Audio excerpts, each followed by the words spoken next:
श्री हरिवंश महर्षि पुलस्त्य भगवान ब्रह्मा जी के मानस पुत्र हैं। ये भी अपनी तपस्या, ज्ञान और देवी संपत्ति के द्वारा जगत के कल्याण संपादन में लगे रहते। पुलस्त जी का प्रभाव इतना अधिक था कि जब एक बार अपनी दुष्टता के कारण रावण को कार्तवीर्य सहस्त्रार्जुन ने यहाँ बंदी होना पड़ा था, तब इन्होंने उनसे कहा कि इस बेचारे को मुक्त कर दो। और इनकी आज्ञा सुनते ही वह सहस्त्रार्जुन, जिसके सामने बड़े बड़े देवता, वीर पुरुष नतमस्तक हो जाते थे, पुलस्त जी की आज्ञा का उल्लंघन नहीं कर सका। इनके तपोबल के सामने बरबस उसका सिर झुक गया। पुलस्त जी की संध्या, प्रतीचि आदि कई स्त्रियां थीं और दत्तोली आदि कई पुत्र थे।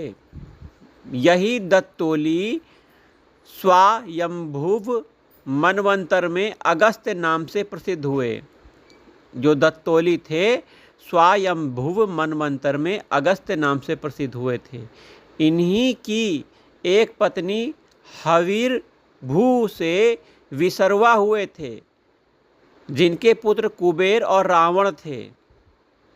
ये योग विद्या के आचार्य माने जाते हैं। पुलस्त जी की बात कर रहे हैं। ऋषि पुलस्त जी ने ही देवर्षि नारद जी को वामन पुराण की कथा सुनाई थी। जब पराशर क्रुद्ध होकर राक्षसों के नाश के लिए एक महान यज्ञ कर रहे थे, तब वशिष्ठ जी के परामर्श से पुलस्त का अनुरोध मानकर उन्होंने यज्ञ बंद कर दिया, जिससे महर्षि पुलस्त उन पर अत्यंत प्रसन्न हुए और उन्हें अपनी कृपा और आशीर्वाद से समस्त शास्त्रों का पारदर्शी बना दिया।